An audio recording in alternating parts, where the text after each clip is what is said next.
Ladies and gentlemen, if you could please take your seats. So we left at October 2023, the first debate on excess deaths. Probably the first debate in any parliament on excess deaths. So it had taken me 9 months to get it. I know there are some people in the room here tonight who attended Parliament on that day, the 26th of October, when, as you saw, the chamber was empty, but the public gallery was full. In fact, there were so many people came to hear that speech on excess deaths that there were about 150 people who couldn't get into the public gallery. I went and gave them a little address in Parliament Square afterwards to make up for the fact that they never got into the public gallery. Now, I needed MPs to support, to get more debates and longer debates.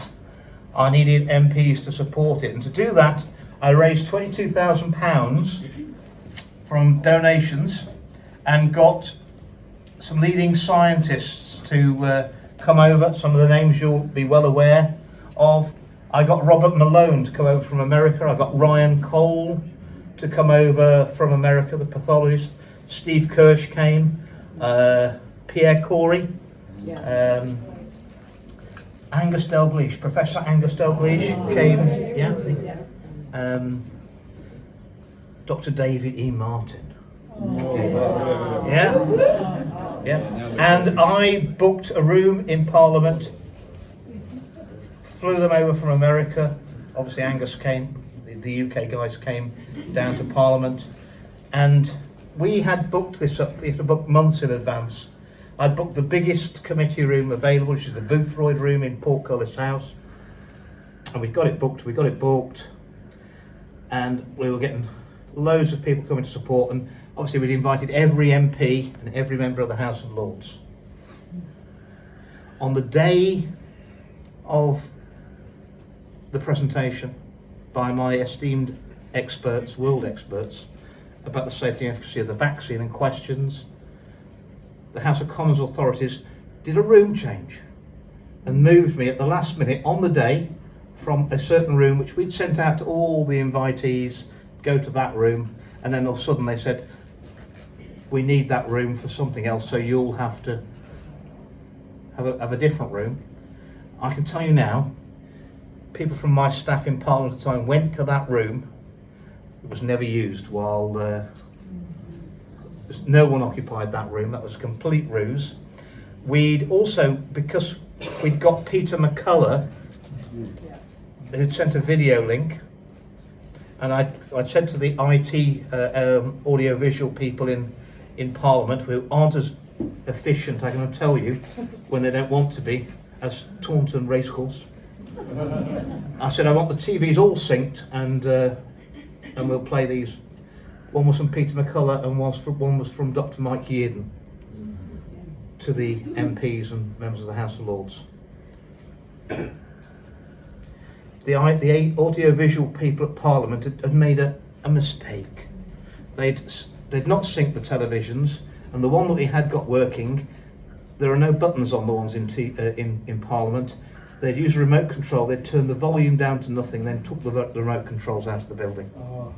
So we couldn't play any of the clips.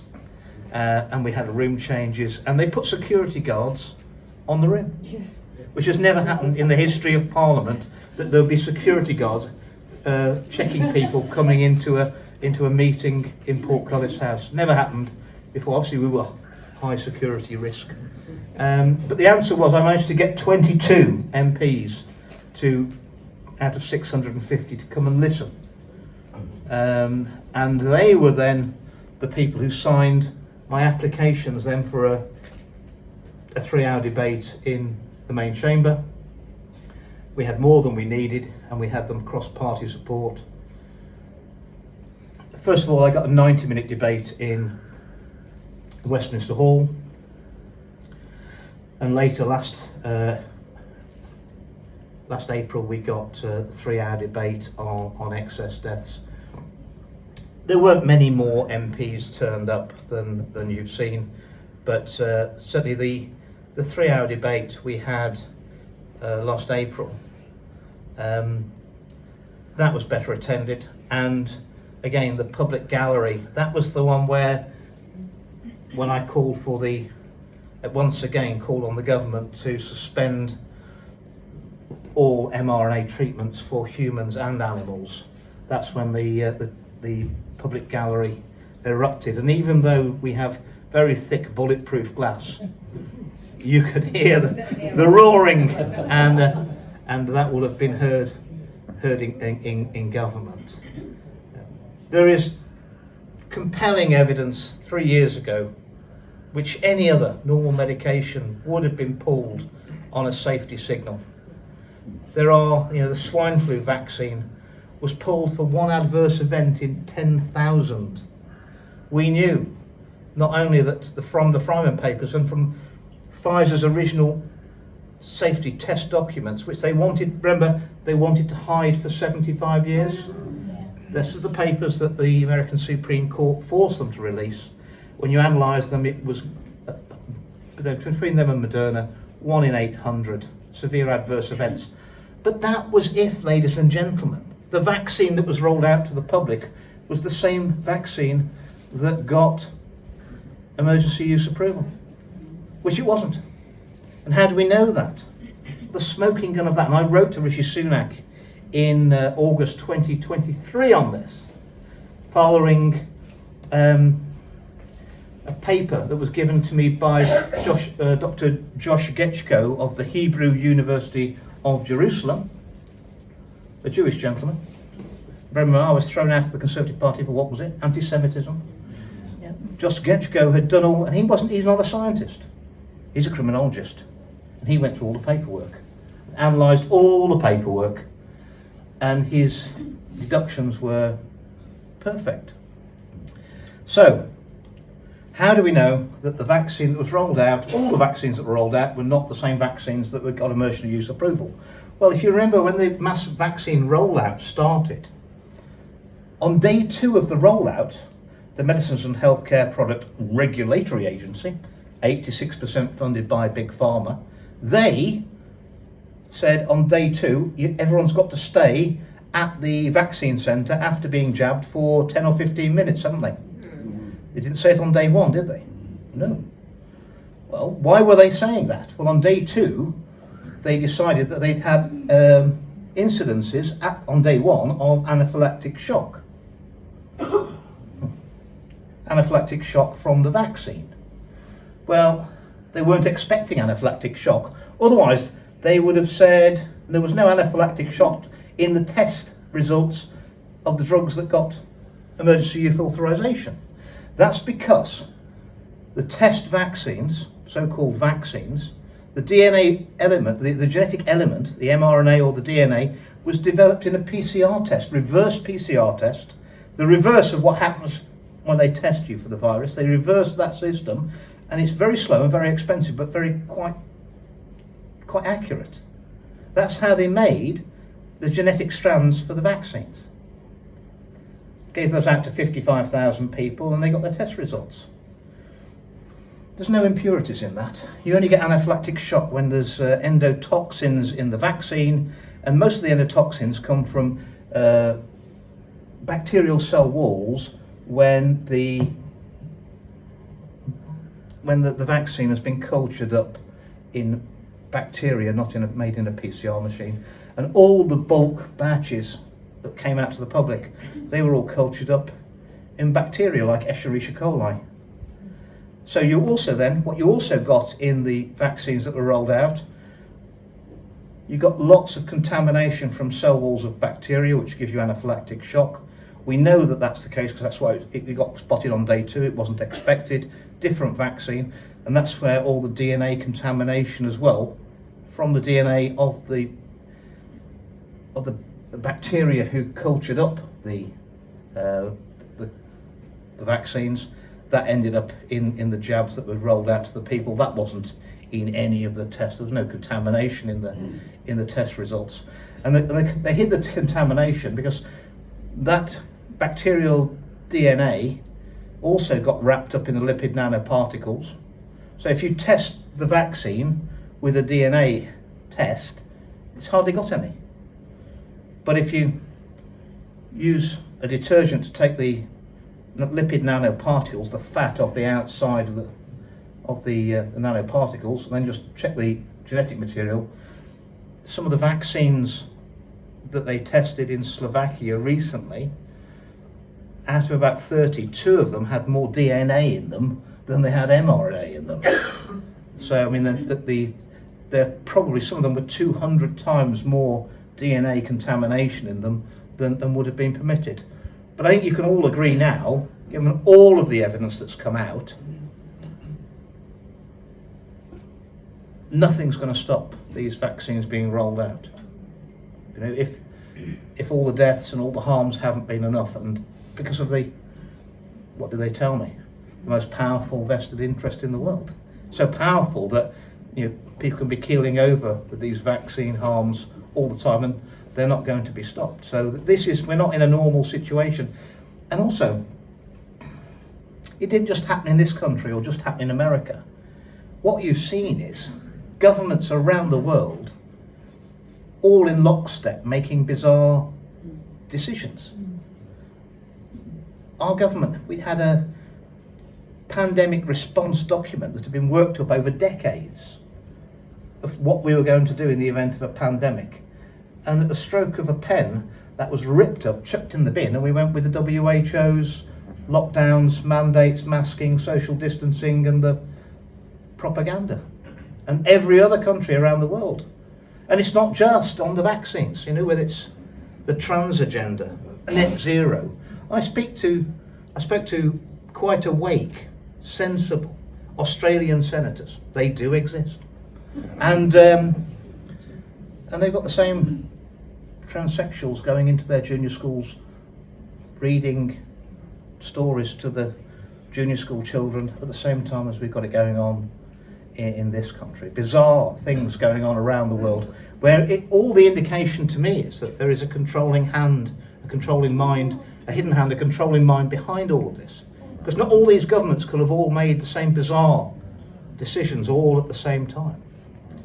I think what we do know from Slovakia is that there's a lot of undeclared contents in the vials. That information has been sent to Robert Kennedy Jr.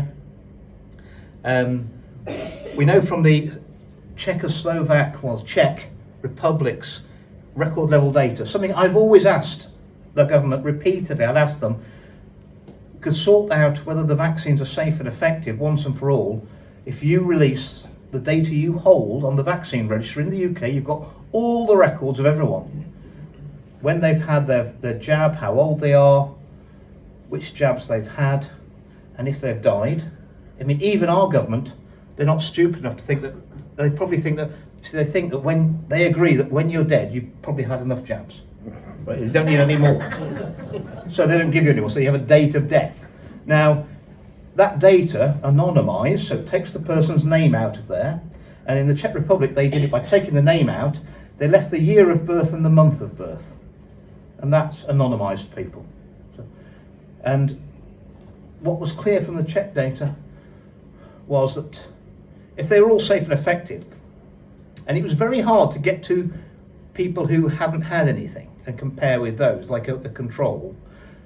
But if they're safe and effective, whatever jab you have, you should have the same outcomes.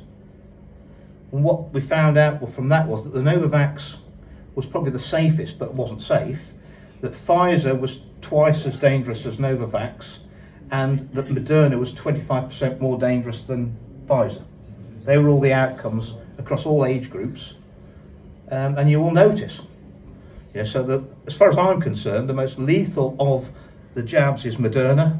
It's also got twice as much genetic material in as a Pfizer jab, and I would suggest that that's why it's more lethal. It's got more genetic material in there. It's stronger, and that also, I believe, is the one that is the jab, the company that Rishi Sunak invested £500 million in in 2016, when Moderna only had 10 employees, had never created a product. What does Moderna stand for? It's modified RNA. Moderna.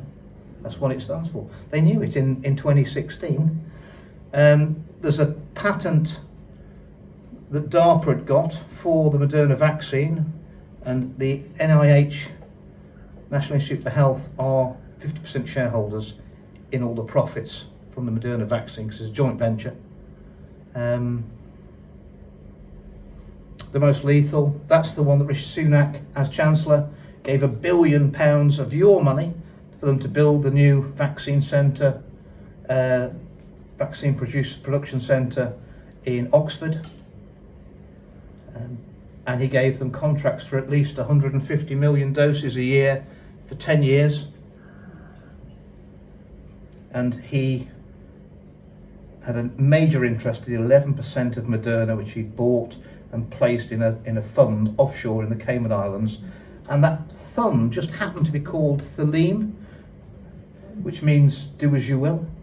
That's what it means, Latin name, Latin words. And Theleme just happens to be the same name as Aleister Crowley's child sacrifice cult. But that's only a coincidence, right? You would do that, wouldn't you?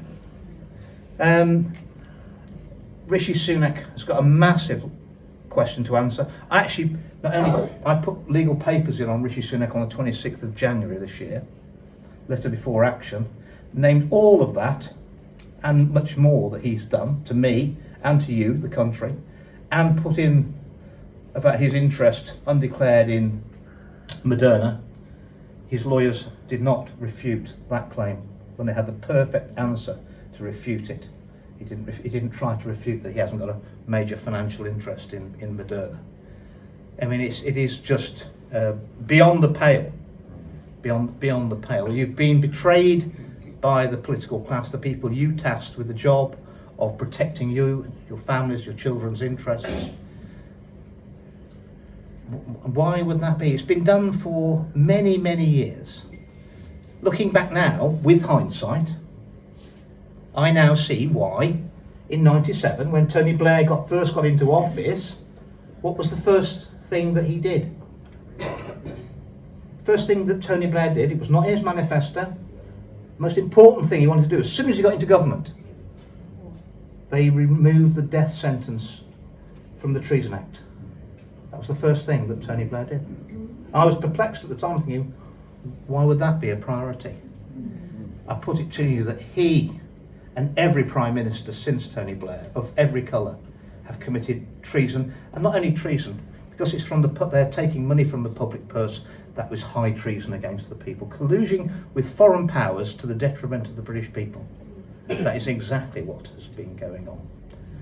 And it's going on across the board. They're lying to you about the vaccines, they're lying to you about health outcomes, they're lying to you about net zero.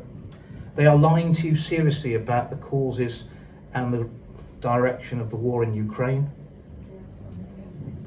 They're taking away your freedoms by ever higher taxes. When you take away people's choices, as I said earlier, that's when you take away their freedom.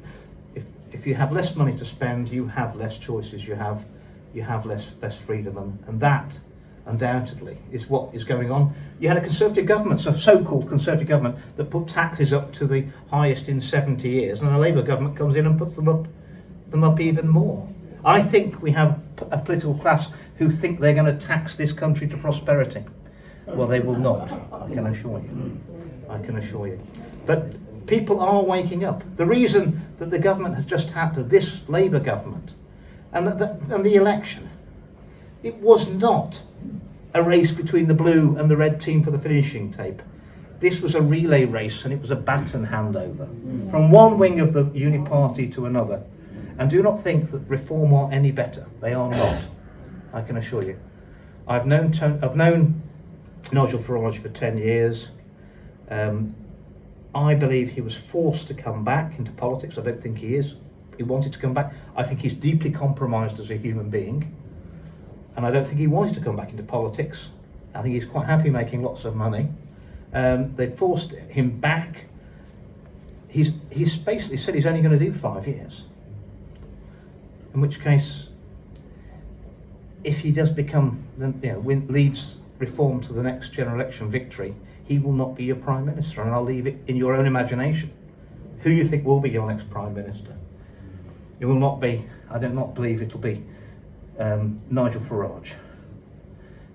And the fact that the same newspapers, the same media, who will tell us that we can't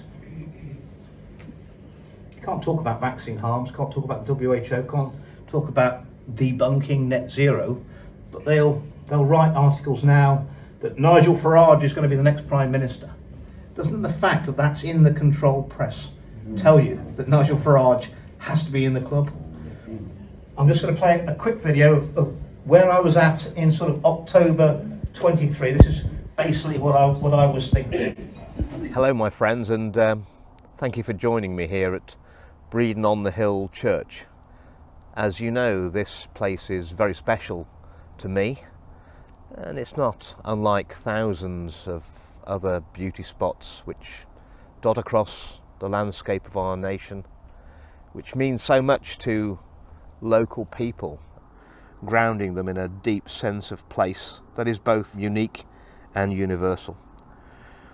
This church is most famous really for two things: the view you can see as far as Nottingham on a clear day, and the rare Saxon carvings.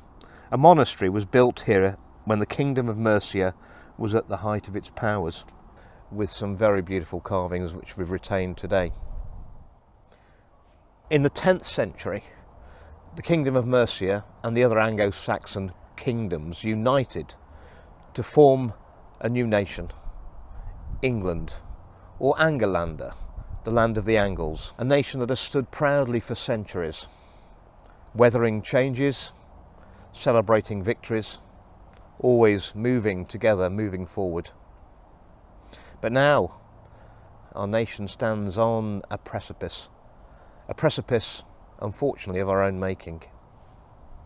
We have allowed globalists with no care for our nation, or for the nations of our brothers and sisters around the world, to bide their way into the command structures of our countries, and they seek now to transform the vibrant colours of our nations into one bland and uniform shade of grey. They poison our blood with untested medical products. They poison our bodies with food drenched in pesticides. They poison the minds of our children by spreading the nonsense that men can be women and women can be men. They poison our very freedom by trying to take away the energy that we heat our houses with, we light our way with, that's driven our progress throughout the centuries, and package it up and redistribute it to us as they see fit. And the politicians you elect to represent our nations assist them in their mission, which is nothing less than the murder of those nations. But things are changing fast. The control mechanisms of these globalists are actually a house of cards glued flimsily together by the compliance of the masses in ignorance of their true power. The overreach of COVID has slapped many of us, myself included, wide awake.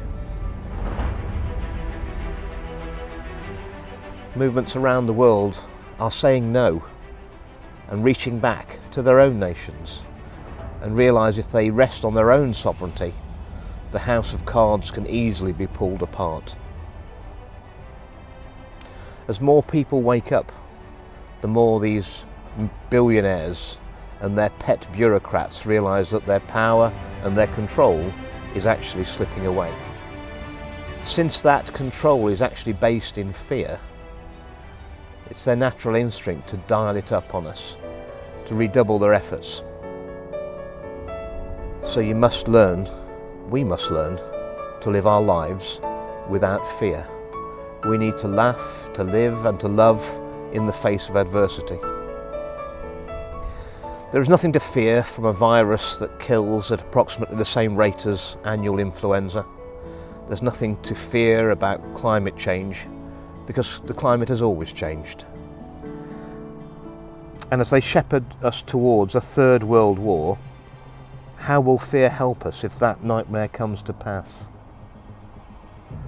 The only thing you should be afraid of is a future planned by globalists, whose project requires your compliance and has no room for your links to special places like this. These people will not relinquish their power easily or lightly. We're going to be in for a bumpy ride.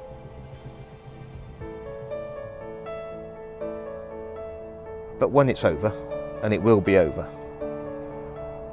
we will be able to build a new nation, something better than we had before. The Saxon kings and queens and countless English men and women fought and died so you and I could live in a nation that was prosperous, safe and free. The globalists have a different plan for our future, but all we have to say is we will not comply. All we have to say is no. And their plans are dead and buried. Thank you very much for listening to me.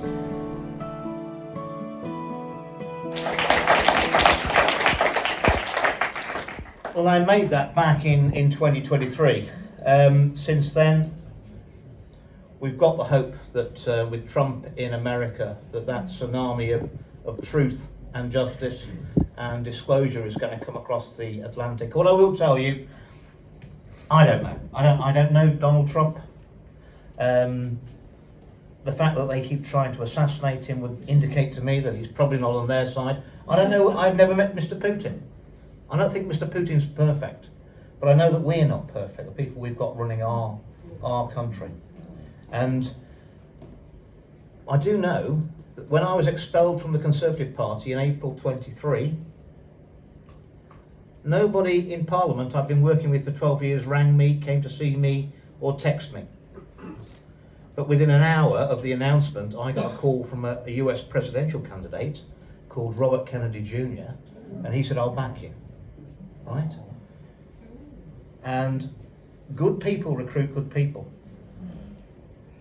And I know Jay Bhattacharya, who's just been made the head of the National Institute for Health in America. The infamous Anthony Fauci's old job. Jay Bhattacharya is a thoroughly decent man. Yeah. Asim Malhotra's gone over there to help with Del Bigtree's lobbying of Maha. Asim's a good guy. Good people recruit good people. Bad people recruit bad people. I can see what's going on. I believe in America, and I think there's serious grounds for hope. I don't think we should rely on anybody else. We've got to spread the word. We've got to wake more people up in the UK to the plethora of attacks that we're under. I mean, once you get the government are not on our side, and it doesn't matter who the government is, it's more easy to understand what's being perpetrated against us and our communities. I think that Trump's very clever. He knows he's taking on the most powerful vested interest in the world. I was told that, I was warned that. He's a $3 trillion business in America alone. $3 trillion. He's now cutting the prices they can get to the same prices they're charging in Europe. So that's going to give them, in some cases, a 90% price reduction. This is going to reduce the profits of Big Pharma. That's going to reduce their market capitalization and their power on the stock markets. It's also going to reduce the amount of money they've got to offer inducements to congressmen, senators and politicians around the world. That's why they've got the most expensive drugs market in the world. They're also giving, let's not beat around the bush, the corruption of the most politicians in the world. What he'll do next is he'll cut. Big Pharma are allowed to advertise in America, they're not allowed to advertise in the UK. That gives them a huge hold over the mainstream media. I think he'll ban that. That takes away Big Pharma's control of mainstream media. Because it's actually, our media is owned by the same people, so they might not be paying for advertising in the UK, but they're subsidising it through paying it to the American side of the business. And I think that, and then, so when you're taking on a massive adversary, you just don't go for the killing blow straight away. You've got to cut them down, make them more manageable. Those two moves will make Big Pharma much more manageable. And then in September, if Robert Kennedy Jr. releases the record level data, the doses, dates and deaths, and all the outcomes from the childhood vaccines, that will sort out Big Pharma once and for all. And they won't have as much power to go after those who are doing the right thing, because they'll already have been weakened by financial steps taken by Trump's. If Trump was on their side, he would never have signed that executive order to reduce the cost of their products.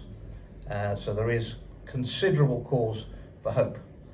And what we get in the UK Parliament, absolute crickets. Absolute crickets. Have you noticed that after the general election, no one really asking any questions about the vaccines anymore? Half of what they did to me in Parliament, 20 months cold-shouldered, thrown out the Conservative Party, smeared in the papers, cancelled by the mainstream media, half of that was to punish me for having the temerity to stand up and tell the truth in the Chamber of the House of Commons. And I've sussed out, you can say any lie you want to that goes along with the narrative in that chamber, and they will cheer you. But if you start saying unpalatable truths, you're having dinner on your own. That's what I noticed. Well, the other half of what they did to me was to scare the others into not speaking out. And do you think there's any similarities between the way that Reform have treated Rupert Lowe for speaking out against the party narrative on immigration, and the way I spoke out, and the smearing and the throwing out of the parties? It's exactly the same. Rupert Lowe, I think, is a good man, and I hope to be able to work closely with him in the future. And I think there will be an announcement, hopefully within 4 weeks, that would have a vehicle that would be in a position to, ladies and gentlemen, we've got Sandy Adams in the room now. She's run off. Which would put us in a position to be a force to be reckoned with at the next general election. Now,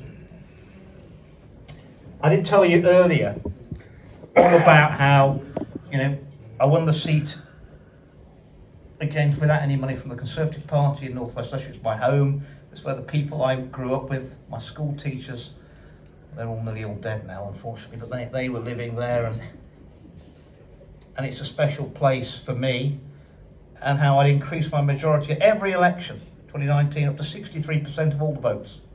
Happiest place to live, highest economic growth, and that has continued.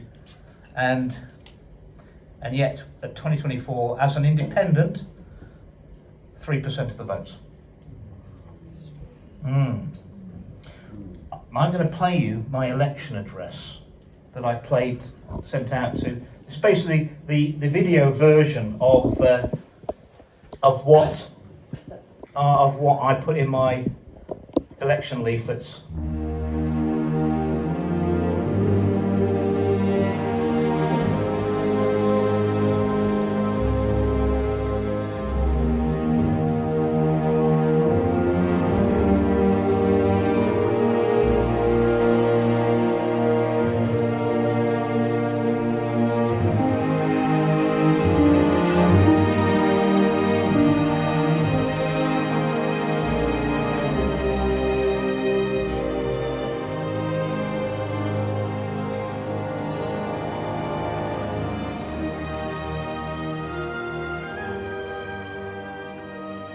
Hello, my friends.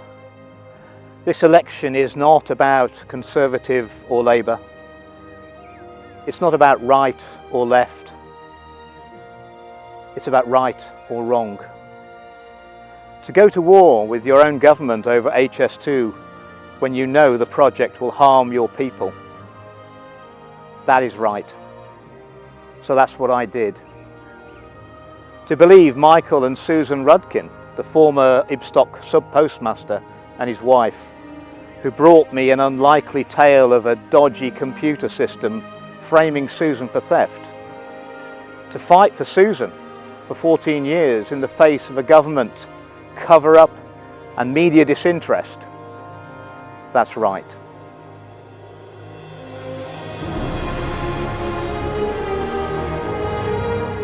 So that's what I did.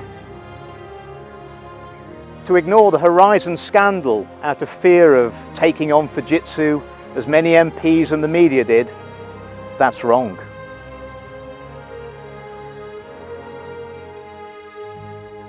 To listen to the majority of your people when they say they want out of the European Union and to campaign for it on their behalf. To do so even when it puts you in a minority in Parliament and at odds with your own party leadership. That's right. So that's what I did.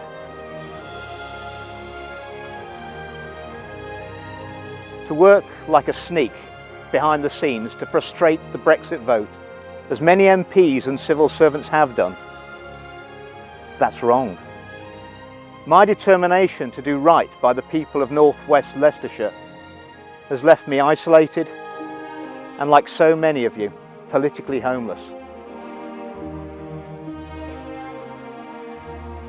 Because to win the game of politics, you must do what's right for your party, not your voters.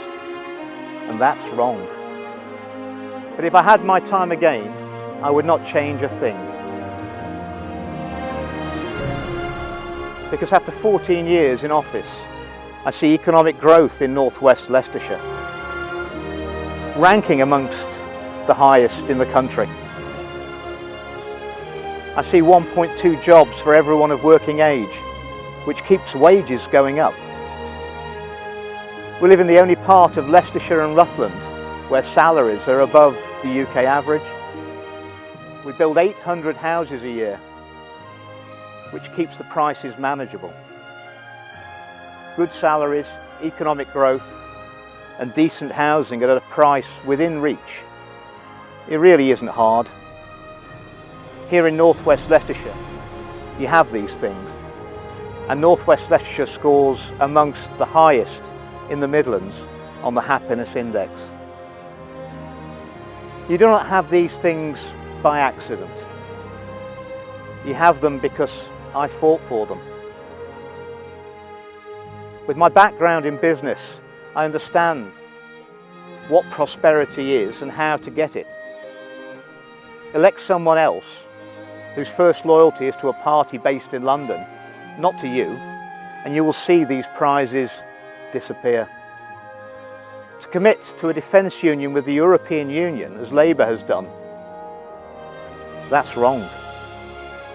To promise billions of dollars for a war in Ukraine whilst our public services crumble, that's wrong. To do nothing to bring peace negotiations in that war is wrong. To campaign for a second referendum because you don't like the first result, as Keir Starmer did, that's wrong.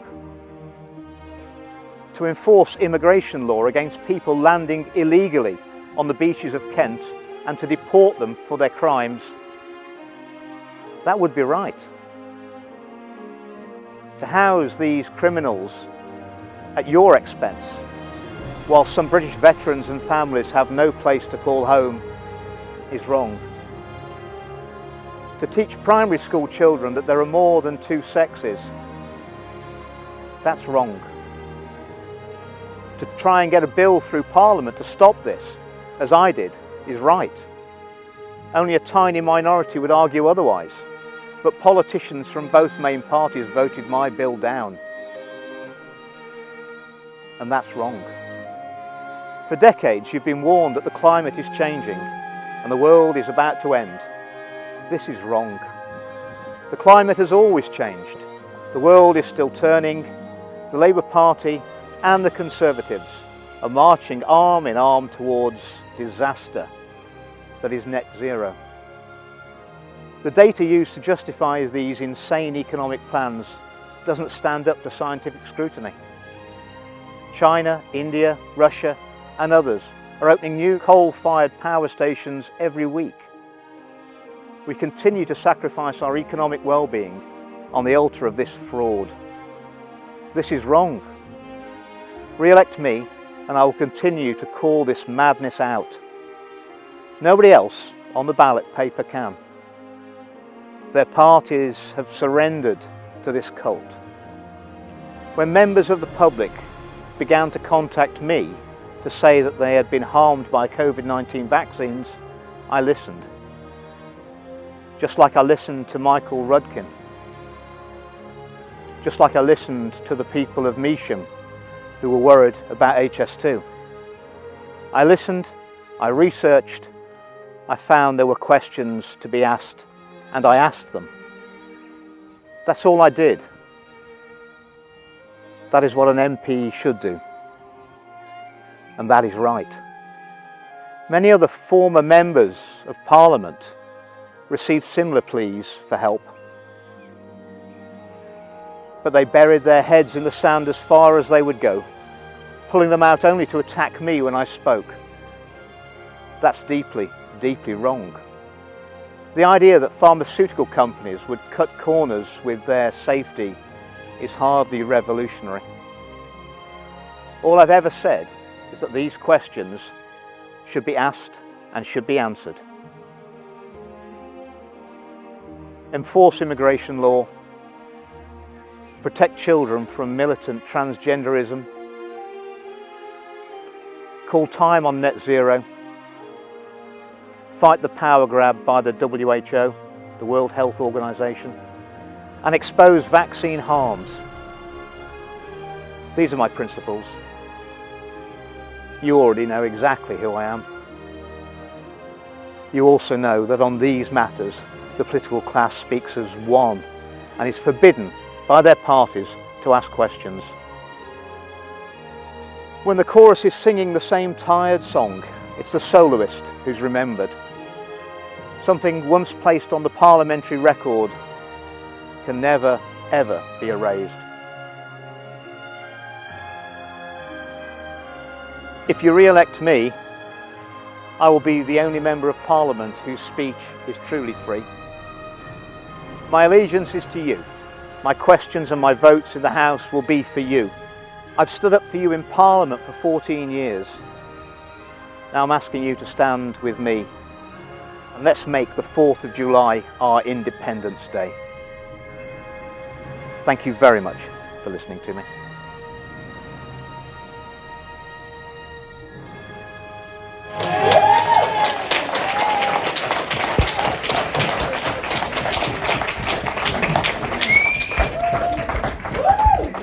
Now, Bridgen for Prime Minister.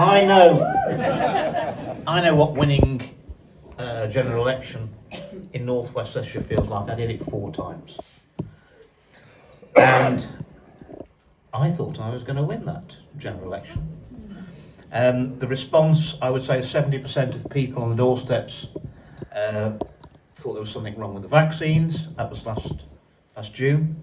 My recognition by name on the doorstep is over 95% in North West Leicestershire. And if they ask me, they call me Mr. Bridgen, I have to ask them whether they're going to vote for me or not. If they call me Andrew, I'm more sure they're going to vote for me. A lot of very strange things went on in the run-up to that election and in the year before. Once I was expelled from the Conservative Party, about a year before the general election was called, I found out that on a Friday, I was just told that the whole elections department at North West Leicestershire District Council had resigned en masse on a Friday and all been replaced by a whole new team. And I rang the chief executive, who was also the returning officer, and she was new as well. And I said, Alison, I've just heard that the whole elections department's resigned en masse and been replaced by a whole new team. I didn't even know they were going. How could you have recruited all these people, and they're all coming in and they're going out? And what's going on? And she said to me, Andrew, it was the right time for them to move on. I said, well, right time for who, Alison? I'm not sure it's going to be the right time for me. Anyway, I met with these new people. I mean, how often does the whole of a local government department get replaced en masse on on one day? And I'd already agreed with the council. In Colville, the council offices, district council, they're not an architectural gem. They're probably from the 80s and not very well insulated and not very good. They're attached to a listed building. That's now the office, where we do the marriages, births and deaths, registry office. We're going to keep that, pull the other stuff down, move all the public facing services into the shops in the Beaver Centre to get the footfall up in the shopping centre, move all the backroom services of the council into offices they already own and rent out on industrial estates. That's fine. What I found out during the election was that the council had actually moved out of the offices.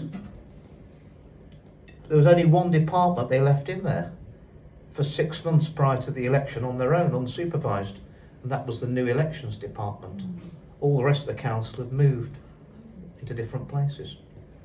Now, we had the count this time at the new Sports and Leisure Centre. That was the Whittick and Colville Sports and Leisure Centre. £24 million brand new Sports and Leisure Centre, because we've got so much money coming in that's not, to build something that was the envy of the country, the best. So we've got this new Sports and Leisure right on the bypass in Colville, so very easy to get to, easier to get to them where the old count used to be in the constituency. And also on the boundary changes, my constituency, I'd lost 2 wards because of all that housing growth. They had to take some areas off me because we were well above the population for a constituency on the boundary review, so we had to lose a few areas. So the constituency went down from about 120 square miles to about 100 square miles. So it was smaller. When I got to the count on the night, and I'm pretty confident, everything's looking pretty good. I had more deliverers delivering leaflets for me than anybody else, or any of the other parties.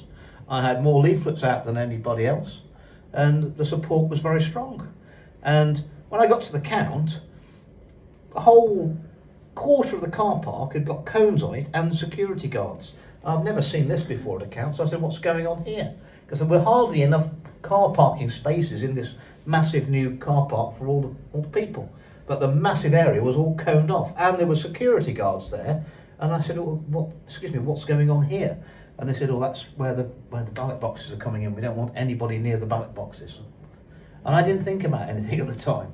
And then got into the count, and the new returning officer at 10 o'clock stands up, and she is absolutely shaking with nerves, which, for someone who's on about 150, 60,000 pound a year, about the same as the Prime Minister, and gets to give a lot of speeches, is unusual, I would have said. And she's shaking, and she said, I need to announce that we might not get onto the count proper until 2 in the morning when we've got all the ballot boxes in. Well, normally the ballot boxes are in like 30, 40 minutes max. There is nowhere more than 25 minutes drive from where we have the count in the whole of northwest Leicestershire. It's not that big, and we've got good roads. To take 4 hours to get the ballot boxes in, we could have bought those ballot boxes in from the north of Scotland in that time. And when the ballot boxes did come in, even at verification, you could see, I never saw any of the ballot boxes opened. I didn't see the seals broken on any of them, and I'd hardly got any votes in it, about 3% of the votes. Now, that was disappointing, to go from 63% to 3%. Nobody knew who the other candidates were. Nobody would have recognised them. And shockingly, shortly after the election, I got lots of phone calls and I had a Sikh family in Ashby told me that there were 8 votes for me in their house alone, which meant that their house was 0.5% of all my votes, and there's like 40,000 houses in northwest Leicestershire. And I took a phone call from a chappie who I'd been in touch with since the madness started about 5 years ago. And he said he was very disappointed. Him and his wife had voted for me. And he said, I have to tell you something, Andrew. He said, I actually work for Ipsos Mori, who do the exit polling. And I was tasked with doing the exit poll in your constituency of North West Leicestershire. And he said, we've been planning it for ages. I got all the people recruited. He said, which polling station we're going to? We're going to go to Huddlescott Central Community Centre, double polling area, lots of voters. We got the people recruited. We're there from 7 in the morning till 10 at night, and we were going to ask every fourth person, that's what Ipsos Mori do, every fourth person that comes out, ask them how they voted, write it down, send that's the exit poll. He said he knew that nationally, Ipsos Mori were struggling to get enough people to man all these polling stations around the country. He said, but North West said we were all sorted, we hadn't got any problems. He says, and then 2 weeks before the general election, he said, my boss rang me up and said, stand down, we do not want to poll North West Leicestershire. I put it to you, that's because they knew what was going to happen, and they had to stop it, because otherwise the exit poll would not have matched the votes that were in the ballot boxes. There's no other explanation for it. I bumped into a retired police officer, a senior retired police officer. I've been an MP long enough that I had a lot of police officers have moved through my constituency. And he bumped into me and he was saying, we were reminiscing, and I did say I was very upset, in my view, that there'd been electoral fraud in North West Leicestershire at the general election.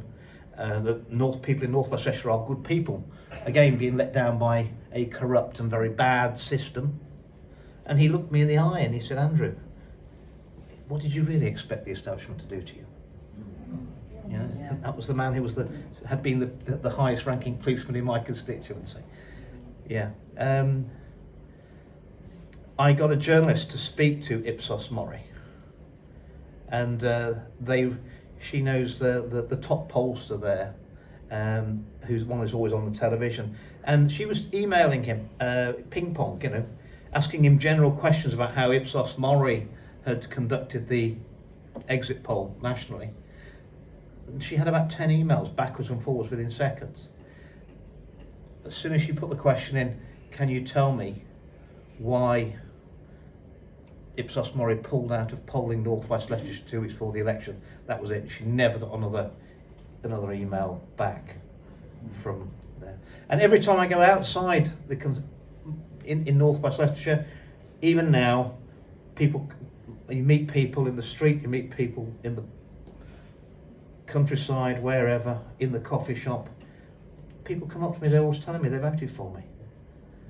You know, I actually put a tweet out this week saying I'd just been out in Colville and I think I'm being stalked because apparently I only got 3% of the votes, but it doesn't matter where I go, these 3% are always round me. There's always they're all different people, but they're always there. I think something is going on, you know. So what I will say is nothing I can do about that election now, but there is no statute of limitations on the crime of election fraud. That will have to have involved between 10 and at least 20 people, I would have thought. That's a lot of people. And those people who know what went on in North West Leicestershire, they will be looking over their shoulder for the rest of their lives until some whistleblower comes forward and tells the truth.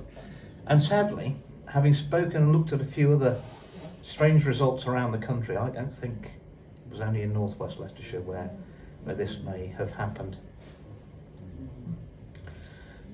Our system is broken. I did say a long time ago that not every apple in our institution barrel is rotten, but every apple at the top of every barrel is rotten. And that has created a situation where when any apple that wants to rise to the top of the barrel, it has to rot on the way up, or it can't be allowed to get to the top. It's like any corruption. A corrupt managing director of a company, when he comes to retirement or moving on, and he's completely corrupt, he's got to make sure that the person who takes his job is at least as corrupt as him. Otherwise it'll all be exposed. And it's self-perpetuating. So we're going to have to put all this right. There's going to have to be a lot of hard and palatable truths told to the public about what's been done to them, and the top of all the barrels has got to be removed. Because every single agency tasked with protecting the public interest, from Parliament to the MHRA to the Joint Committee on Vaccine to your health boards and everything else, they have failed in their duty to protect the public. And I think my experience now is that you can't trust politicians. They're very, very corruptible, they're cowardly, they're not bright enough. A better system, and we can't, the system we've got of our government, our so-called democracy, has got us into the situation we are now. I don't think that can be the solution to a better, more prosperous, safer life for future generations. So at the moment I'm thinking what we need to do, we need to go for direct democracy. And people will say, oh, I'm not interested in politics. Wow. Well, I'm sorry, ladies and gentlemen, but for those who aren't interested in politics, the damn politicians around the world are very interested in you. Very interested in your children. So the Swiss model, if it was up to me now, I'd get rid of the House of Lords tomorrow. That is where they reward politicians who play the party game with a signature for life, and they carry on just voting the way the whips tell them.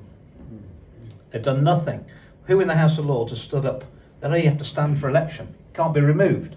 Who stood up and said anything about these damn vaccines and the way the public have been treated through the pandemic? Not a oneer. Not a oneer. I would halve the number of MPs tomorrow. We don't need 650. Halve the number of MPs. It's less to monitor. No outside interest whatsoever while you're in office. And I think we'd have to bring in term limitations of how many terms you can do as well, so we don't end up with professional politicians. Right? I remember saying that professional politicians, 2011, I've been elected for about a year. I didn't get in through the club. I was never in the party club. I was actually selected in North West Leicestershire as a candidate by open primary. They never did that again after me. And I remember saying to Cameron and Osborne in 2011, because they were supposed to be these brilliant politicians, weren't they? David Cameron, George Osborne, brilliant politicians. I said, David, we don't need politics. Politics is when I'm selling you something that's bad for you, and I've got to make you want it, like a snake oil salesman. You know, I come into town, sell you the snake oil, and then persuade you to have it and part with your money, then I'm out of town before you drink it, of the side effects. So we don't need any of that. All we need is policies, like we've got in North West Leicestershire, that make life better for the people, create more prosperity, make them feel more secure and better prospects for the next generation, and then we win. And Cameron and Osborne looked at me and said, Andrew, you don't understand, it's all a game. And I think they're right. And I didn't understand in 2011. But ladies and gentlemen, I do understand now when they said it's all a game. And that game has got to stop. Thank you very much for listening to me.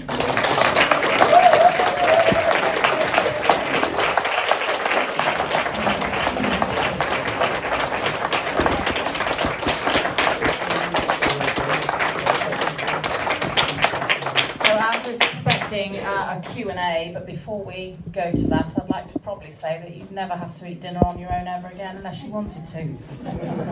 I think you've got enough supporters now. Thank you very much. People Thank who you. are listening, Thank you. and hopefully that will just increase in numbers. Before we get on to the Q&A, I have a lovely lady, Fiona, here at the front, who Andrew has actually run into before. She just has a couple of words to say about her organisation, and a lot of her friends are here today. the look on his face, I mean, he always looks so worried. The minute I walk next to a microphone, Andrew's like, oh my God, what is she going to say? Is she going to call for capital punishment for crimes against humanity? You know, what's going to come out of her mouth? Promise nothing bad. Obviously, Andrew has spoken a lot about vaccine injury, excess deaths, his work, and what he's done. And I remember, for those of you that don't know me, my name is Fiona. I've campaigned for the last 5 years, more than that now, half a decade. I didn't need anyone to tell me that these vaccines were going to be harmful. I didn't need politicians, the news media, anyone to tell me to follow any rules that I was never going to follow. But what I was asking for 2 years, 3 years, was for people like Andrew and men like Andrew to speak out on what we knew was going to happen, because we knew that the government lied. The government knew that there was going to be harm. We were begging for people to speak up. We were begging for Bridgens, and we got one. But this man has done more than 650 politicians together could do in the House of Commons.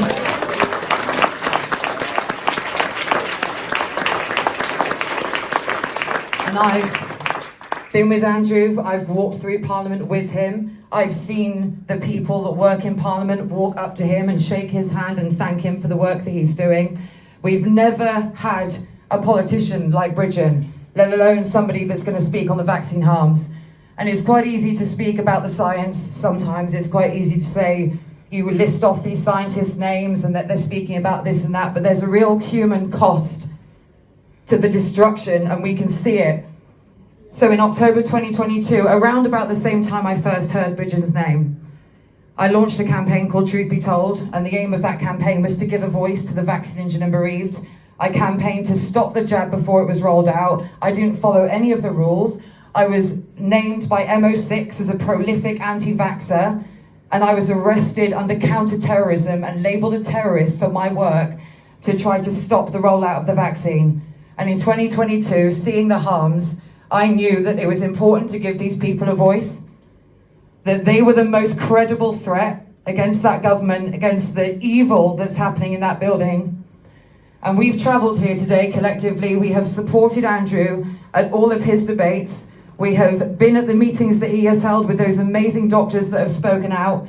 And I must say that I agree with Dr. Mike Eden. These injectables were toxic by design. The government knew there was going to be harm. They set aside £1.7 billion to pay for the harm and injury, but only for 14,000 people, when the real injury is in the millions.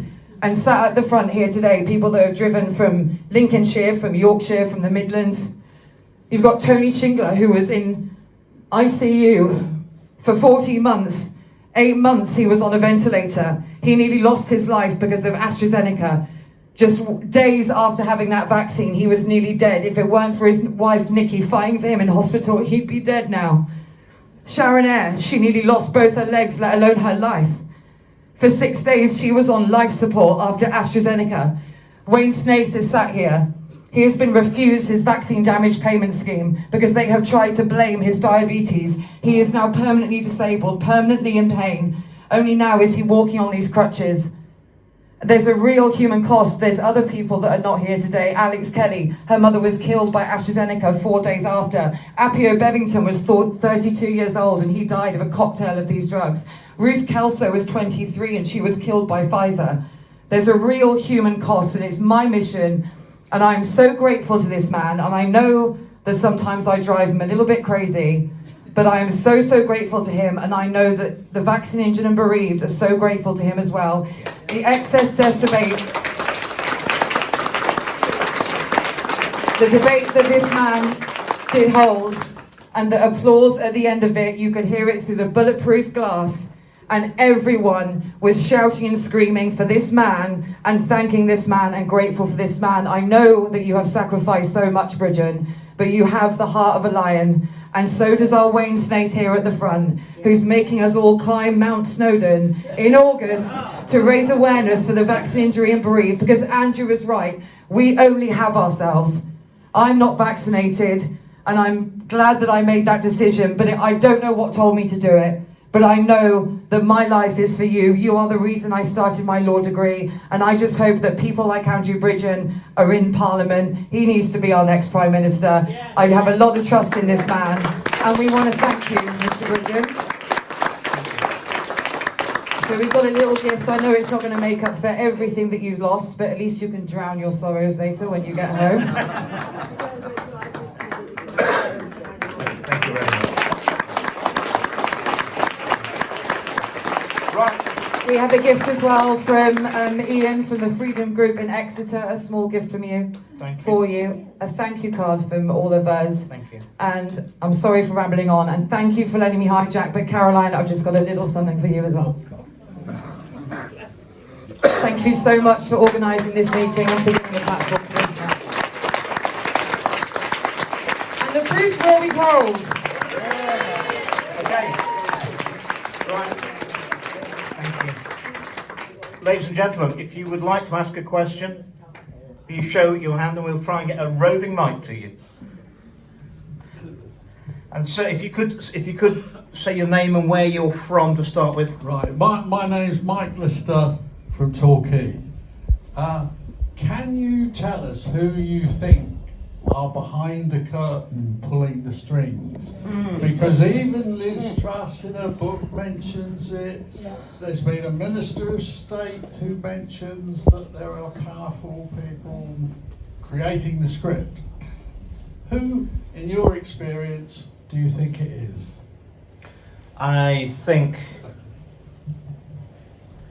you've got the 13 banking families, you've got the Rockefellers, the Rothschilds. I think I was told there's 38 people run the world. None of them are elected. Most of them you wouldn't even know their names.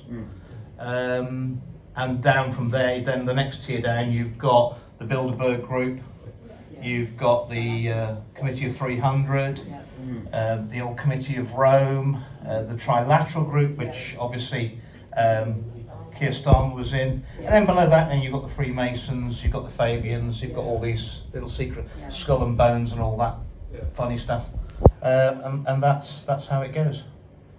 Yeah. I'm Catherine. I come from Combe Martin in North Devon. Hi. Are you going to be the Prime Minister of the Food, Farming and Freedom Party?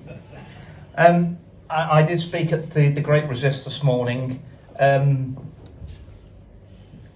going to see how we get on with Ben Habib. We need to educate Ben a bit. I'm very keen to do something with Rupert if he'll have me. We've got some other politicians I think who'd be very useful, who we've already got recruited, and I'd like to get on and get something done because there is only 4 years maximum to the next general election, and that time will go very quickly and the stakes are very high, and to have a real alternative.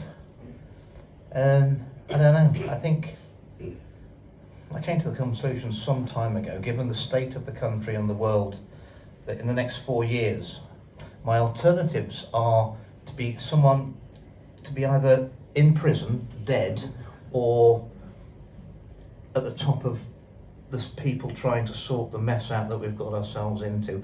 And out of dead, in prison, or sorting the mess, I know which one I prefer. That's what I prefer. We'll see what fate gives me. Hi, I'm Carol, and thank you very much for a great talk.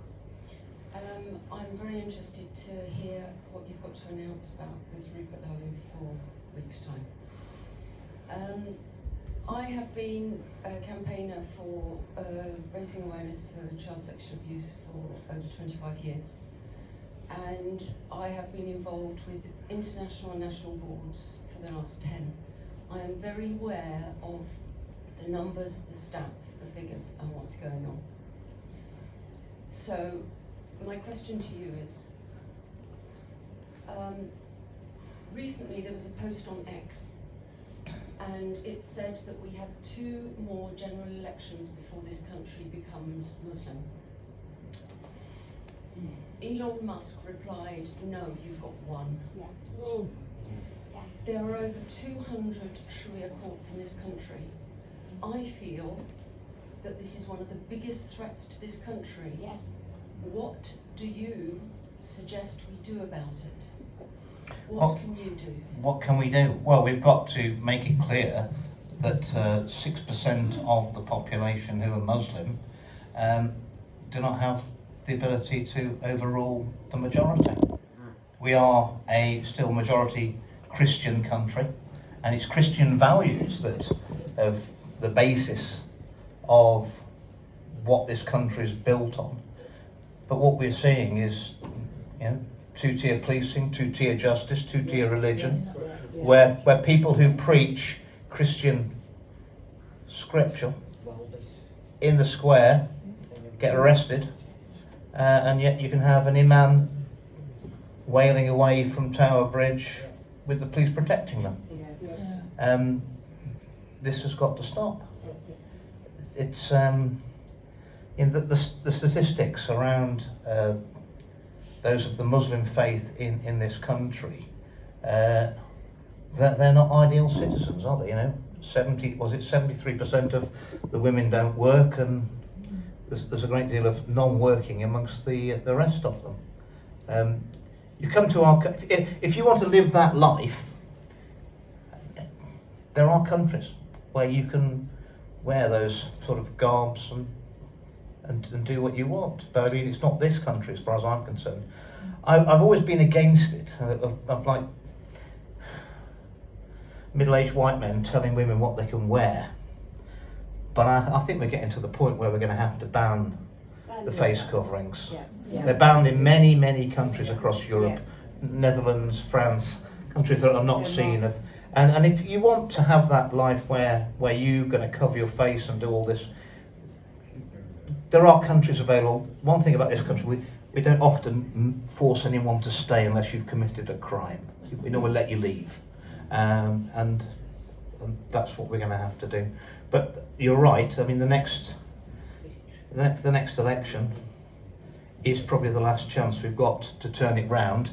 And of course, people who are here illegally, there is a clue in the question, isn't there? I mean, I said it back last summer. They're illegal migrants. We always used to deport illegal migrants. If this was our clubhouse, the Taunton social club, and we came in on a Monday morning and someone had broken in through that window and was sitting on the floor and said, I want membership and I want you all to chuck in to pay my membership, and I've just broken into the club, would you do it? No. Well, if the first thing that these people do in arriving in our country is they've broken the law, haven't they? They're not necessarily the people I want in the club. And also, they make a mockery of the legal migration route by queue jumping. They make a mockery of all of that. Why should anybody go into a prolonged effort to get British citizenship if you can just get on a boat, on a dinghy and come across?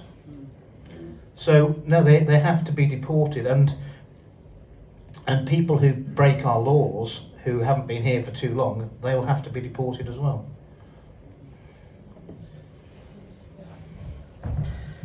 And that doesn't make me far right, that just makes me right so far.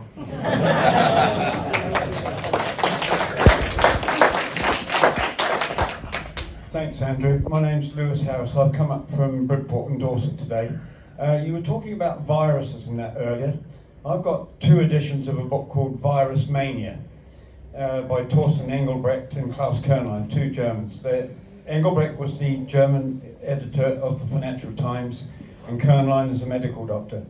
They ripped to pieces any idea of the existence of viruses. That viruses have never been isolated, according to Koch's postulates. What's your view on that? Well, I studied them in 83 to 86. I mean, it could be a hoax, but I mean, as I say, I definitely had something which was... I agree. I had something. Which I'd never had before, and it was quite unusual. What I do completely agree with is all this fear around these biolabs creating Frankenstein diseases that are going to wipe us out. It's not quite as easy as they think. They have. I'm not saying they haven't tried, but I don't think it's as easy. I mean, I actually fear there's going to be another scandemic later this year. and I don't think they're even going to mess about saying it's a virus. I think they're going to come straight out and say it's a bioweapon, it's got out of a lab. Just to ramp up the fear on us a bit more. I fear it's going to be thinking about the psychology of all this. They can't say save Granny, because they killed Granny with a midazolam and morphine last time, so she's gone. So it's going to be about the children, and they're going to use the psychology of anybody who doesn't go along with the WHO orders. There'll be orders by then. Orders to stay in your house and socially distance and wear 7 masks and have these experimental injections in your arm. Anyone who doesn't do that, this time it'll be you're killing the children. Yeah. You're killing the children. And that's where I think we are, unfortunately. Digital ID will help with that, won't it? Absolutely. Sorry, I think Fiona's got... Hello? Sorry. Hello. Hi, Andrew. So Daniel from North Devon, and so you mentioned later on in your talk about direct democracy as seeing it as the solution.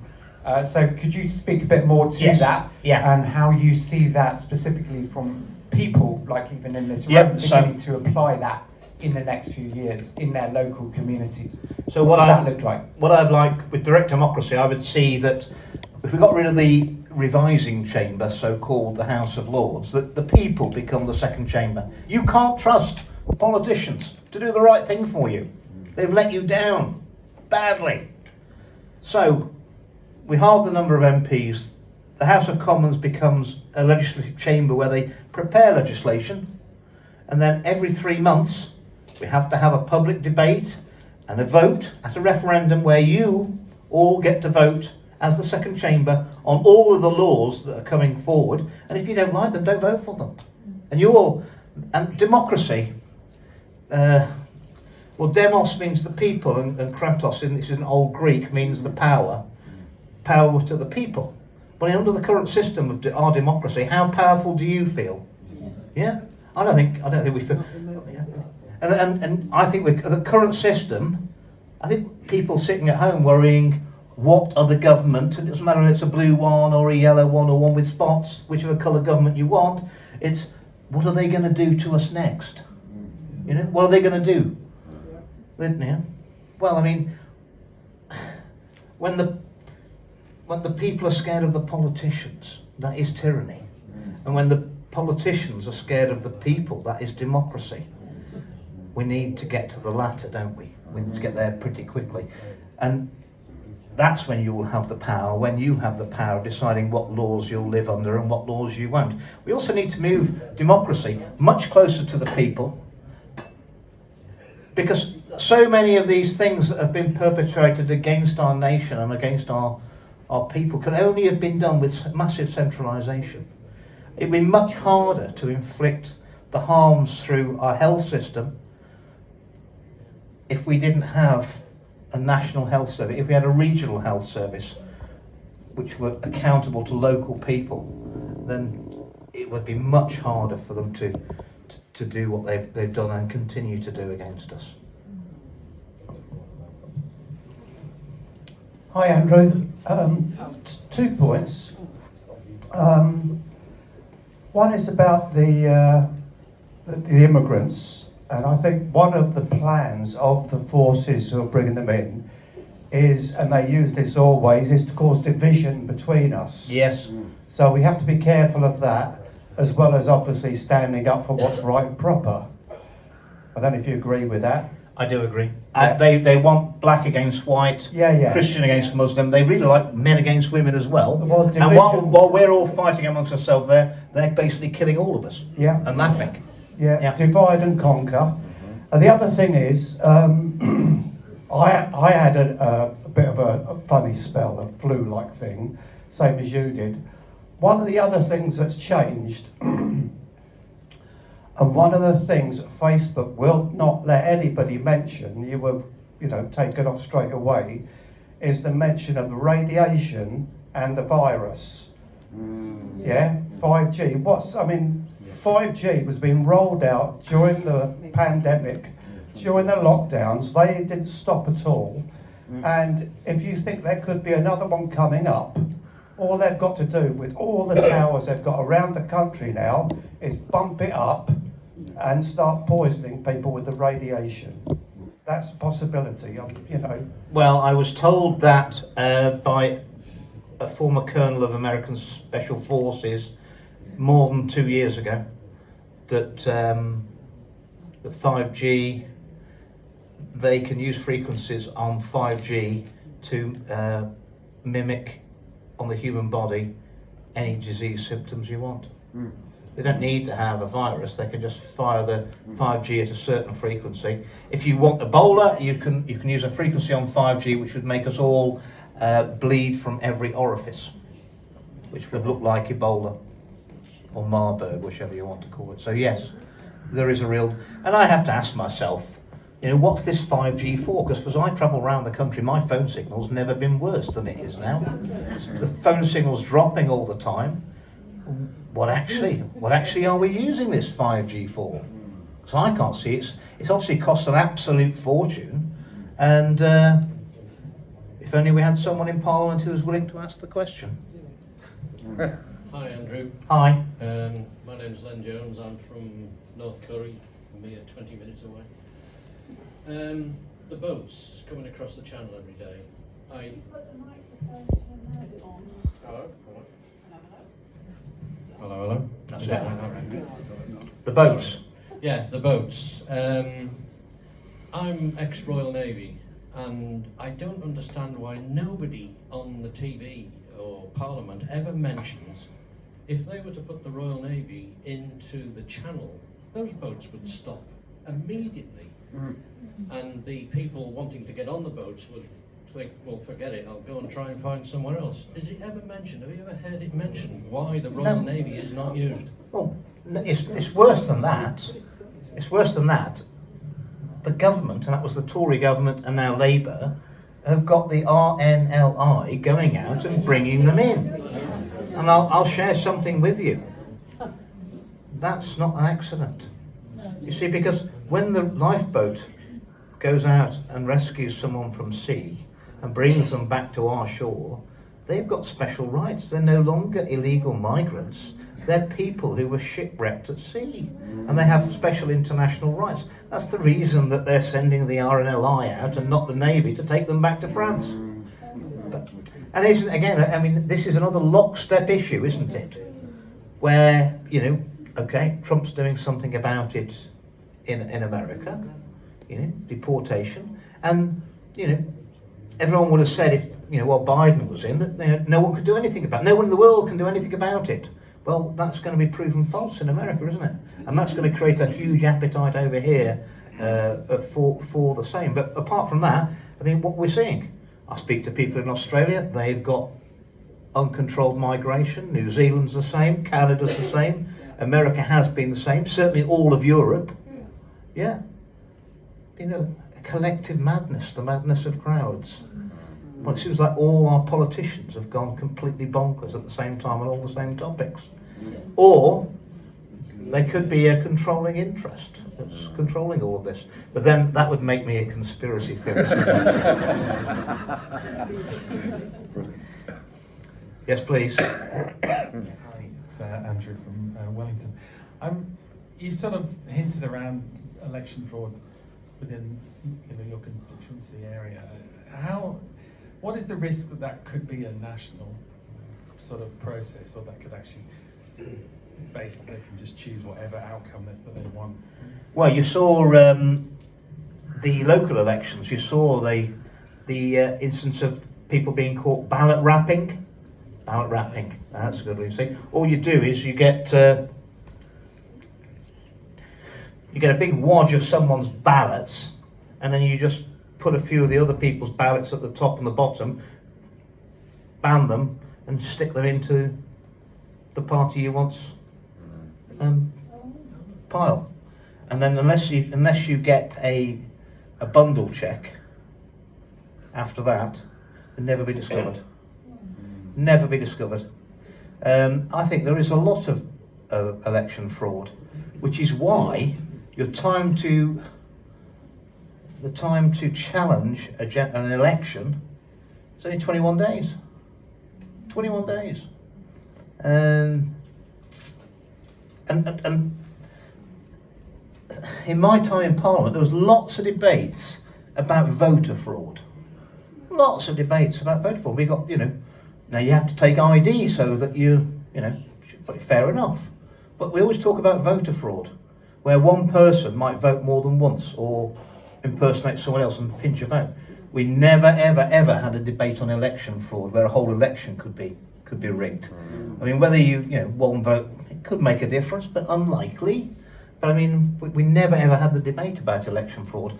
And I'm always now very suspicious of anything that politicians don't want to talk about. You know what I mean? They don't want to talk about it, and I want to talk about it. It's clearly a subject that they're hiding something. Yes, ma'am. Sorry. Sorry. Sorry, my name's Ali from West Dorset. My question is just actually the boats. I mean, there were a few people coming on boats, but it's things that Sandy Adams talks about in terms of UN Agenda 21. It's the kind of the hundreds of thousands that are coming in legally, being brought in by the government, and having sacked, say, 30,000 care workers because they wouldn't take a jab. All the Sri Lankans and Indians are now taking those positions, and various others. Is there anything you can do to actually stop that? Well, they always talk about net migration figures, and they were tens of thousands, before the 90s. So it is a fairly recent phenomenon that hundreds of thousands. In fact, it's about 800,000. They'll say it's 800,000 net migration. But that's net migration. What they're not telling you is, or not explaining, is the 600,000 British people giving up on this country and moving abroad. So the net effect is that there's actually 1.4 million new arrivals. Which I think someone told me last year was, there were so many new arrivals that 1 in 27 people walking around in the streets in the UK had been here less than 12 months. And if you keep that going, that means then the next year, 1 in 14 have been here less than 2 years. Well, it doesn't take much extrapolating, does it, to see that there's a major replacement on. And what a sad indictment of this country that 500, 600,000 people a year decide that they don't want to live in their own country anymore. We'd be better off somewhere else.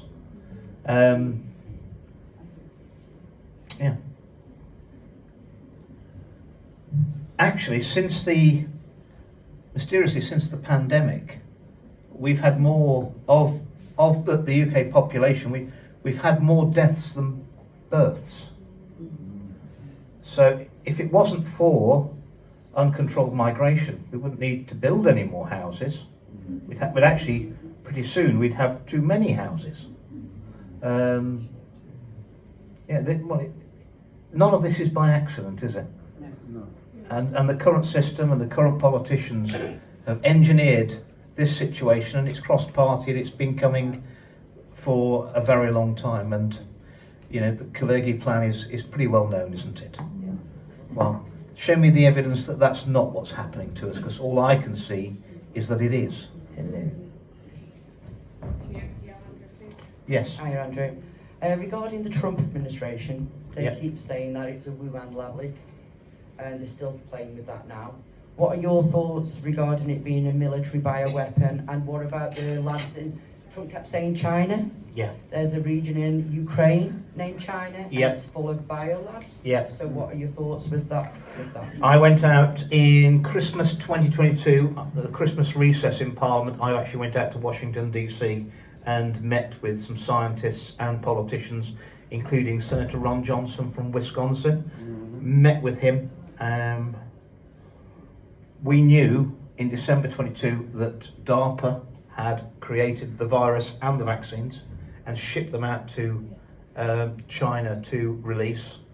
And it's interesting that Robert Kennedy said last week that DARPA are responsible for the geoengineering over the United States? Yeah. I mean, that is an agency that needs sorting out. They are not working. The Defence Advanced Weapons Development Agency, they need sorting out because they're clearly, they've gone rogue a long time ago, haven't they? Are the biolabs in Ukraine? There are biolabs in Ukraine. They're probably, I think there's 32 that are actually directly funded by the American government. Pam Bondi said, she admitted that, didn't she? She said that. But I think that doesn't count the ones that were privately funded by the Biden family, and there's probably 15 of those. You can see why they need the war to keep going on. It's horrendous.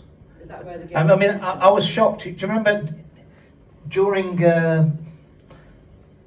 about 3 years ago, during a bit of a fighting between North and South Sudan, they said that the rebels had got close to a Category 4 biolab in Sudan. I mean, who's building one in Sudan, you know? It's not the most stable place in the world to have a high-risk biolab, I would have thought. I mean, I think they're sticking them in poor countries where they can get away with things they wouldn't get away with elsewhere, and it's got to stop. I mean, this gain of function is just playing Russian roulette with people's lives. We need to stop it, and I do hope that the American administration are going to stop it.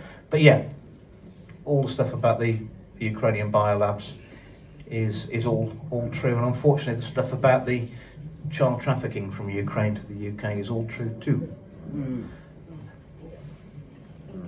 Hello, my name's Jan Lister from Torquay. I wanted to speak to anybody in the room, or everybody in the room, who's been vaccinated. One of the main things you can take to alleviate the damage that's been done to your body is to take something called nattokinase. Nattokinase is a Japanese, it's very an old remedy, but it breaks up the tiny blood clots that are formed by the vaccine, okay? And that's terribly important that you take nattokinase. The other thing is to take is NAC, N-A-C, N-acetylcysteine. NAC is just N-A-C, look it up easily, and that will remove any other debris. And the other thing is humecin. Humecin will remove, I don't know if any of you remember, but when people were first vaccinated, there were all the jokes about that they were magnetic. That magnetism is what will make people particularly susceptible to damage when they turn on the 5G, yes. Yes, which is horrendous. So you need to get any of the metals out of your body. So again, take humecin. Okay. Thank you. I mean, obviously, the longer that the government in this country and governments around the world deny the harm the vaccines have done, the longer we're going to wait to have the resources put to try and help the people who are vaccine harmed. There are definitely things that can be done to make the best of a pretty bad job, and we should be doing it, but say the longer that goes on before, you know, the first thing you have to do to sort out a problem is admit you've got a problem. Well, and as far as the vaccine harms is concerned and the excess deaths and everything else, I mean, that unfortunately we do have a situation where some people in our great nation will never believe it until it's on the BBC, and it's not going to be on the BBC, is it? We're waiting a long time for it to be on the BBC. Next question, please. Yes. That lady wants to make people who have the vaccine, when she stands up, we can see who she is. Oh, sorry. Oops, sorry. And she's absolutely right. Andrew, can I say hello? Janie Martell, I'm from Milverton. And I want to say our wonderful friend over there is entirely right. And I'm sure you all have heard of Dr. Peter McLaughlin, who's brought out the spike protein reversal, which is brilliant. And it doesn't work overnight, but over time it will also help enormously. What I also wanted to say is we've got to stand united. The only way we're going to make a difference in this world is to be united. The other thing I want to say, do you have any idea what's going on blocking out the sun? and the vitamin D that I'm they afraid don't so. want us all to have, exactly. Yeah, you are right. They are killing us all, trying to kill us all, so we need to stand united. The next will be I put my last written question that I got answered 2 days, which is 2 days before the Rishi called the general election for the baton handover to Herr Starmer, was in May. Is the government carrying out any geoengineering, cloud seeding, or weather manipulation that would affect UK airspace, or is it aware of anybody else doing it? And that question came back with the answer no, and the second part of the question crossed off. And so they said that the government weren't doing any geoengineering, cloud seeding, or weather manipulation. But when I'd asked the supplementary question, is the government aware of anyone else doing it, they declined to answer the question because they're not allowed to lie. They couldn't say yes, and they couldn't say no. But you know, here's America again. And now what I do know is Florida. What I do know is that we have an airport called East Midlands Airport in northwest Leicestershire. It does a lot of cargo. What I've found out is I've got people who've approached me who worked at the airport, and they work for a company called RVL, which they say has got 3 short Boeings fitted out with all the spray equipment, supposedly on retention from the Maritime and Coast Guard Agency to go and spray if we have an oil slick with a tanker off the coast.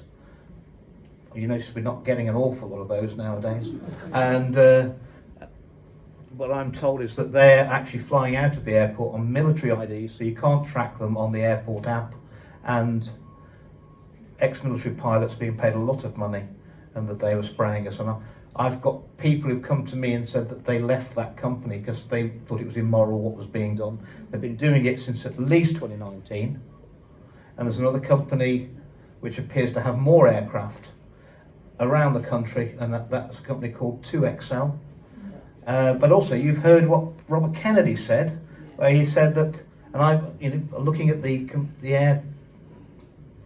chemtrails, which are not contrails because they don't disappear after a few minutes, they get wider, that it's in the fuel. And I would have to be suspicious that it's in the biofuel 10% additive that's gone into that's not made by many people around the world. That would be a very good, clever way of getting it in. And he said that it's DARPA. Yeah. Well, I think the government over here have announced that they're looking to do these experiments with your money, blocking out the sun. Let's just take that argument apart for a second. We want to do some experiments blocking out the sun over the UK.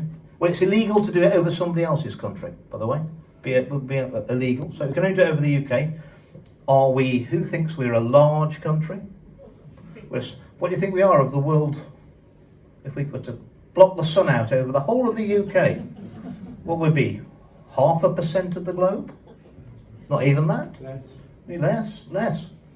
Lower. And, well, I mean, that would have like no effect whatsoever on the globe. But who thinks it'd have quite an effect on the people of the UK and our animals and plants? Yeah, devastating. So we could, once again, devastate our country for, even if you believe the twisted science of net zero and carbon dioxide and global warming, no advantage to the world, and yet we destroy this country, and they expect to take your taxpayers' money to pay for it. So I mean, it's ludicrous before we start, and I think with the vaccines, there is some possible mitigation that, a politician, a senior witty could say, we were under pressure, we thought we'd got a pandemic, we thought people were going to die, we believed Neil Ferguson's projections, proven wrong again, and we panicked, and then we did this, and it's all been a mistake. What possible Mitigation is so you catch someone flying an aircraft spraying chemicals on us from the sky. I mean, what are they going to say? Where's the defence? There is no defence. I think they know that so many people know it's going on. They're getting nervous. They don't fancy the consequences. So they're looking for the cover, and the cover is, oh, look, we're going to do a few experiments with it, 50 million. Yeah. I think USAID were a big part of the problems, and another thing I'm really pleased with the Trump administration, he cut the funding to that. I will tell you that when I exposed the child trafficking from Ukraine to the UK for the paedophiles they've got over here at the top, the company that was, I believe, was laundering the money was called Chemonics, and they were funded by USAID. In fact, the Chemonics are in 27 countries. They were the biggest recipient of USAID money. Some of the payments were like $6 billion at a hit. And I suspect that that Chemonics was funded by USAID is the conduit for the child trafficking around the world.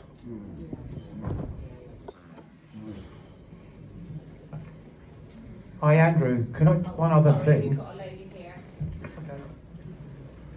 Hi, it's Ruth Palgrave from Cardiff. When Trump got in, I was very encouraged. However, even some of the people in America I've noticed, like Peter McCullough and Brett Weinstein and others are starting to change in some of their comments and saying, he hasn't gotten rid of the vaccines, and sources close to Trump adamantly he doesn't want to. And also, the main agenda of the globalists seems to be the AI thing, which obviously Musk is bringing about, and the transhumanism, and also the New World Order. The Club of Rome produced this map with 10 regions in it, and interestingly, one of the regions is America, Canada, and Greenland, and obviously Trump's going after that, and that's very interesting. The Bible says at the end times there will be 10 regions. The Club of Rome has produced this map with not 9 or 15, 10 regions. I'm not convinced that Trump isn't one of them. He's surrounded by globalists. He clearly seems to be working to their order, and I think the way that they do that is they've got the left, they've got people that voted for Biden, but in order to get the right and all the evangelicals in America, I think they've put someone there who appears to be on their side and is doing things that I've been pleased about. He's done some very good things, but I think ultimately they're going to see that he's not actually on their side. He's bringing about the AI, the New World Order. Okay. Well,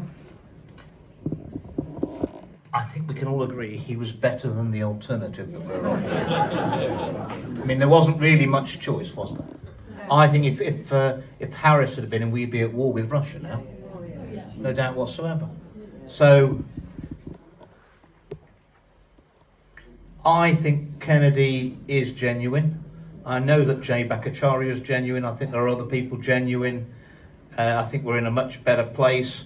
If Trump wasn't going after Big Pharma, I mean, what will really annoy Big Pharma is he's just announced he's going to cut some of their prices by 90%. I mean, that's devastating for them.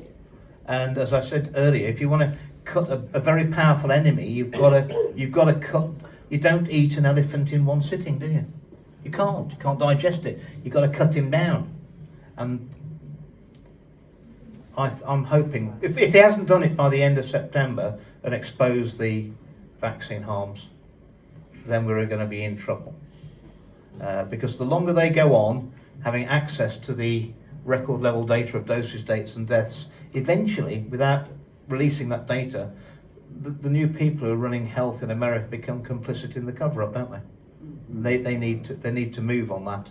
I think it'll be September.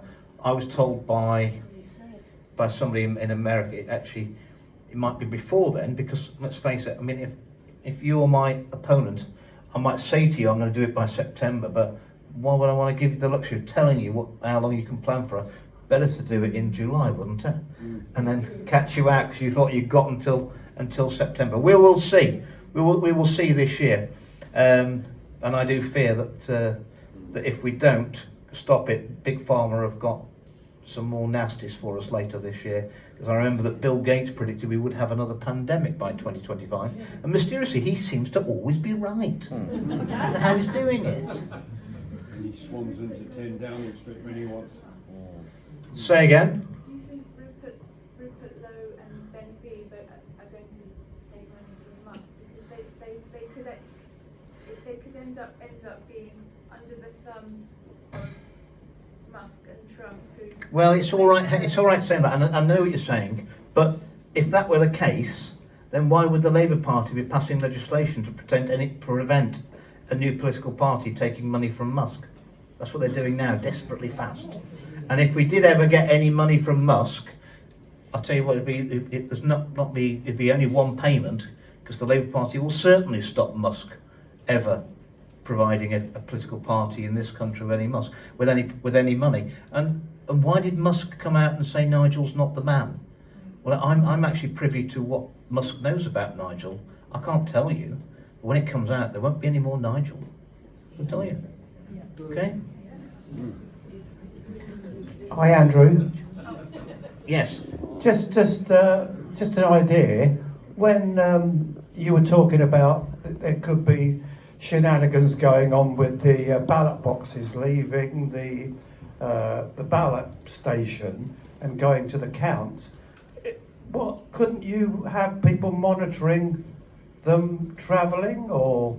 No, what I would do, if I had my time again, I would go round to every polling station and put my own seals on every ballot box and tell the returning officer, which you're allowed to do. Yeah. You can't. I don't want any of those seals broken until I'm there to witness it all.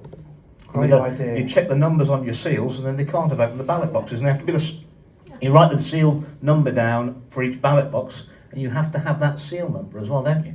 Yeah, that's stopping. Candidates are allowed to do that. I didn't do that because I did not believe the level of potential corruption in an area where I've stood successfully for election 4 times previously, that they could possibly go that low. But they changed everybody. It was a new returning officer, whole new department, and I mean, very strange things. You're going to stand again? Could I just say one other point? 2XL, I did do a job for them as a contractor 10 years ago, and we were told, I was working on the tanks, and we were told that they had the contract to do the spray, the oil slick spraying, 2 727s, Harrier pilots, and but since then they've been implicated from Southend Airport doing the spraying, and they're even on YouTube doing their trials with the spray equipment from Farnborough Airport. Farnborough, 2XL have got a lot of aircraft, and a lot of smaller aircraft, which could be, be spraying short sort of specialist so areas. I think the government's lying on that one. The government's lying? You're impugning the... My God, sir. Something on the boxes being open, Andrew. That is something I noticed on that election night. All the boxes, because I was running around, looking at them all. They were all open. You never saw any open, did you? No, we didn't. No. Hi, Andrew. Yeah, hi. Cornish. We know what they're doing, these treasonous and the traitors. How can we make them accountable? Well, I can tell you what I can tell you is the judicial system is the answer. I've just put papers into the head of the judiciary and the Lord Chancellor with work that I've done with my barrister, Chris Newman of the New Litigation, who's a very good guy, we have presented the judiciary with, I believe, overwhelming proof that some appeal court judges have been allowing the High Court judges whose cases they're being asked to rule on to write their own judgments. Right? Now, if we can't have an appeal court system where you can appeal because you've not had justice with a judge, if that is corrupted, there is nowhere to go. And once we've sorted that, we will not have to, I promise you, to change behaviour in this country, we'll not have to lock many judges up. We will not have to lock that many police officers up. We will not have to lock that many hospital chief execs up, and we won't have to lock that many politicians up to have a radical change in attitude and behaviour. The reason they're doing it is because they've been getting away with it for a very long time. The rot is the corruption is very deep. We need to start with the judiciary, because if you haven't got a fair justice system, you haven't got anything, nothing else. And a fair justice system can stop everything else, can't it? Yes, that's what we need to do. So I'm very sorry to say That's it. that's it. The Taunton clock has beaten us again. So I did want to ask a question. If I was to be able to arrange a repeat performance, would that be something that would interest you, and do you think it would be worth doing? Not next week, though. Not next week. Thank you so much for coming. I'm sorry we didn't have any more time. Thank you very much for having me, and thank you for listening to me.